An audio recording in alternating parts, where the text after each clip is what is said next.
विरोधियों ने ठाना है कि कुछ भी हो जाए 24 में तो मोदी को ही लाना है। ये मैं इसलिए कह रहा हूं क्योंकि प्रधानमंत्री नरेंद्र मोदी भी 24 के लिए मेहनत में जुटे हैं, लेकिन विरोधी भी मेहनत में जुटे हैं, जीतने की नहीं, हारने के और मोदी को जिताने के। जरा सुनिए, राहुल गांधी ने तो खूब यात्रा कर ली, लेकिन ऐसे ऐसे बयान दिए कि अपनी यात्रा को भी नाकामयाब बना दिया। सुनिए जरा उनके एक बयान को। जिस व्यक्ति को आप देख रहे हो वो राहुल गांधी नहीं है। राहुल गांधी आपके दिमाग में, मैंने मार दिया उसको, वो है ही नहीं, मेरे माइंड में है ही नहीं, गया वो, गया। अपना नाम लेके बोल रहा, मैं उसको क्या बोले, मैं उसको मार दिया। ऐसे मत हैरान मत हो, हैरान मत हो। राहुल गांधी आपके दिमाग में है, मेरे दिमाग में है ही नहीं। मैं वो है ही नहीं, फिर तू क्या है, फिर जिन है। ये आपने स्वेटर क्यों पहन रखा है? इसका कारण नहीं है कि सर्दी है, आप सर्दी से डरते हो, मैं सर्दी से डरता नहीं हूं, सीधी सी बात है।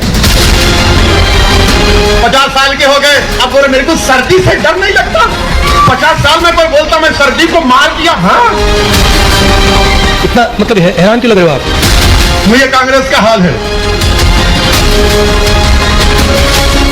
ये कांग्रेस का हाल है और यही विरोधियों का हाल है। कैसे विरोधियों ने ठान लिया कि मोदी को ही 24 में लाना। अब विरोधियों के आप सुनिए, मोदी को 24 में लाने के लिए विरोधी पूरी मेहनत कर रहे हैं। क्या मेहनत कर रहे हैं, शुरू से देखिए जरा। दिग्विजय सिंह को आप देखिए जरा, दिग्विजय सिंह का बयान। दिग्विजय सिंह ने कहा सर्जिकल स्ट्राइक के सबूत नहीं दिए और इतने लोग मार गिराए, लेकिन सबूत कुछ नहीं है। बीजेपी सरकार झूठ फैला रही है। अब स्वामी प्रसाद मौर्य क्या कह रहे हैं, 24 में मोदी को लाने की खुद ही इन नेताओं ने तैयारी कर ली। ऐसे ऐसे बयान देंगे कि लोग इन्हें खुद ही साफ कर देंगे। स्वामी प्रसाद मौर्य कह रहे हैं रामचरितमानस में दलितों का अपमान है, महिलाओं का अपमान इसमें किया गया है और रामचरितमानस बकवास है, सरकार को प्रतिबंध लगाना चाहिए। इस तरह के बयान के बाद कौन सा हिंदू समाजवादी पार्टी को वोट देगा जिसके नेता ऐसा बयान देंगे। वो वैसे कह रहे हैं मोदी योगी हमेशा नहीं रहेंगे, हम मुसलमान वक्त के चलते खामोश हैं, हालात बदलेंगे तब तुमको कौन बचाएगा। तो कुछ करने की जरूरत नहीं है, बीजेपी को विरोधी खुद सारा काम कर देते हैं। मल्लिकार्जुन खड़गे कह चुके मोदी हर चुनाव में दिख जाते हैं, और क्या उनके रावण की तरह 100 सिर है। इससे पहले जेडीयू के नेता चंद्रशेखर कह चुके रामचरितमानस, आरजेडी के नेता रामचरितमानस नफरत फैलाती है, नीची जाति के लिए गलत बातें लिखी है उसमें। जयराम रमेश कह चुके राजनीतिक तानाशाही वास्तविकता बन रही है और एक व्यक्ति को सभी राजनीतिक अधिकार है, संविधान की अनदेखी की जा रही है। यह जयराम रमेश का बयान था।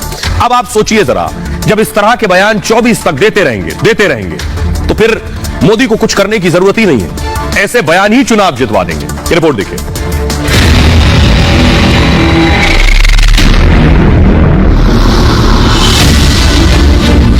लगता है 2024 में भी विरोधियों ने मोदी को जिताने का ठेका ले ही लिया है।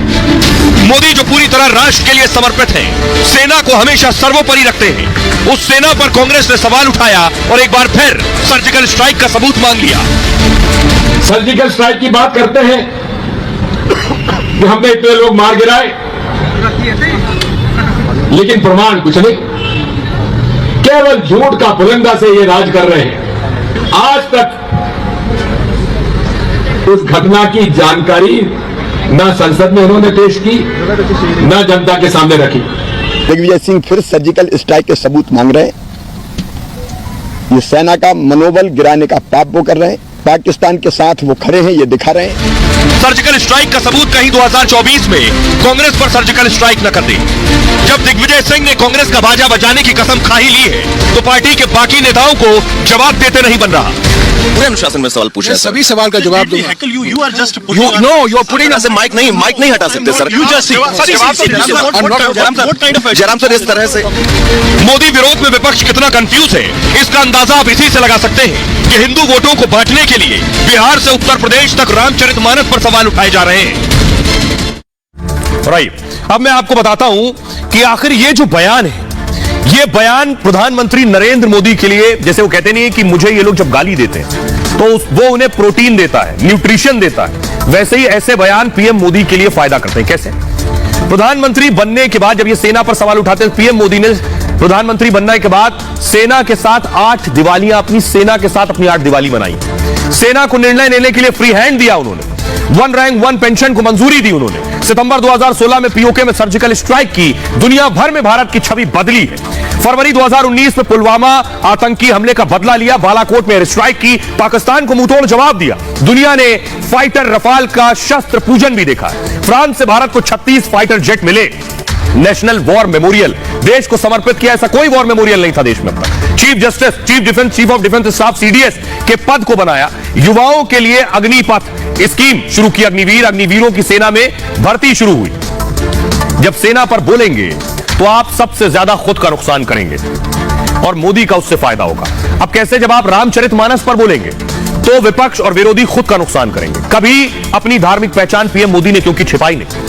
काशी जाते हैं तो विश्वनाथ धाम में पूजा करते हैं। प्रयागराज में मां गंगा में डुबकी लगाते हैं पीएम मोदी। केदारनाथ की गुफा में ध्यान करते हैं जाकर। राम मंदिर के लिए शिला पूजन किया। जनवरी 2024 तक मंदिर का गर्भगृह भी तैयार हो जाएगा। काशी विश्वनाथ धाम को भव्य बनाया और काशी कॉरिडोर का निर्माण कराया। उज्जैन में महाकाल कॉरिडोर तैयार करवाया। पीएम मोदी ने लोकार्पण किया इसका। केदारनाथ धाम का पुनर्निर्माण किया और बद्रीनाथ धाम को भव्य बनाने का काम जारी है। सोमनाथ मंदिर कॉम्प्लेक्स का भी निर्माण कराया। इसलिए राष्ट्र पर, सेना पर या फिर हिंदुत्व पर सवाल उठाने वाले विरोधी इसीलिए मोदी के सामने खत्म होने जा रहे हैं। ये मैं नहीं कह रहा हूं, देश के लोग कह रहे हैं। उन्हें सुनिए जरा। ऐसा मुझे लग रहा है जिस तरह से ये लोग वक्तव्य दे रहे हैं उससे तो यही एहसास हो रहा है कि लोगों ने पूरी तरह से मान लिया है कि हमें भारतीय जनता पार्टी की सरकार को फिर से पूर्ण बहुमत के साथ केंद्र में लाना है। सर्जिकल स्ट्राइक तो कई प्रकार की होती है। सबूत मांगने का अधिकार इनको नहीं है। ये सरकार का मामला है। ये सरकार अपने हिसाब से देखेगी। सबूत देना है कि नहीं देना है सरकार सोचेगी। रामचरितमानस पे सवाल उठाने का मतलब ये है कि ये पूर्ण रूप से हिंदू नहीं है। जनता जानती है, जनता को सब मालूम है कि सर्जिकल स्ट्राइक हुई है। वहाँ का खुद पाकिस्तान के लोग चिल्ला चिल्ला गा रहे हैं कि हमारे यहाँ ये बम गिर गया, हमारे यहाँ ये गिर गया। तो ये सब फालतू की बातें, कांग्रेस के पास कोई काम नहीं है इसलिए इस तरह की बातें करते हैं। अब उनसे सबूत मांगे, आप कौन हो तो अपना सबूत नहीं दे पाएंगे। आप कांग्रेस में आए कहां से, इसका सबूत नहीं दे पाएंगे। इससे 2024 से बयानों से मोदी जी और मजबूत होंगे। इससे मोदी जी पर कोई फर्क नहीं पड़ेगा। सेना पर सवाल उठाना मेरे हिसाब से बहुत गलत बात है। सर्जिकल स्ट्राइक की या नहीं की इस पर सवाल करना मतलब मेरे हिसाब से बहुत गलत है। ये सेना का मतलब एक तरीके से अपमान है। अगर इनके पास सिर्फ दो जवाब है, या तो मोदी जी को लाना है या मोदी जी को हटाना है। ये नहीं है कि लाना किसको। इनके पास ये नहीं है कि विपक्ष किसको खड़ा करेगा। इनके पास कोई यही नहीं। तो जो हिंदू पे ये लोग टारगेट कर रहे हैं, हिंदू धर्म पे, तो इस चक्कर में ये लोग तो इस बार नहीं आ पाएंगे और आगे भी खत्म हो जाएंगे। देश की जनता जाग रही है। अब तुम किसको किसको बतलाओगे? इन देश विरोधियों के चक्कर में एक दिन तुम भी देश के सामने देश विरोधी बन जाओगे। दिग्विजय सिंह जो बोल रहे हैं, जो सर्जिकल स्ट्राइक पे सवाल उठा रहे हैं, दिग्विजय सिंह जी ये नहीं देख पा रहे हैं कि जो किया वो सेना ने करा, जो करा वो देश हित के लिए करा। मोदी जी से पहले ऐसा कोई प्रधानमंत्री कभी हुआ नहीं था जिसने इतना बड़ा एक्शन लिया। तो और ये रामचरितमानस पे जो सवाल उठा रहे हैं वो हमारी आस्था से जुड़ा हुआ सवाल है। हम भारत देश के नागरिक हैं, हम हिंदू हैं। हमारी आस्था पे आप सवाल उठाएंगे तो उसका परिणाम आपको चुनाव में देखने को मिलेगा। जो सर्जिकल स्ट्राइक पर दिग्विजय सिंह की बात हुई है कि सर्जिकल स्ट्राइक पर वो सबूत मांग रहे हैं। अगर किसी सेना के जवान से जो दिन रात अपना बॉर्डर पर रहकर अपने परिवार को छोड़कर बॉर्डर पर रह रहा है, अगर उस जवान से अगर सबूत कोई मांगे तो ये मूर्खता है। 2024 में प्रधानमंत्री बनने से मोदी जी को कोई ताकत देश की रोक नहीं सकती। पहली चीज, पॉलिटिकल पार्टियां हैं, देश के नेता हैं, अपनी अपनी बात जो कहते हैं, कहने के इसलिए चर्चा में बने रहने के लिए। दिग्विजय सिंह का ही सवाल है तो बहुत पुराना सवाल है। जब स्ट्राइक हुआ था उसी समय से कर रहे थे। उनका कोई मतलब ही नहीं है। कांग्रेस का कोई मतलब कुछ दिख नहीं रहा है। तो बौखलाहट में लोग अनाप शनाप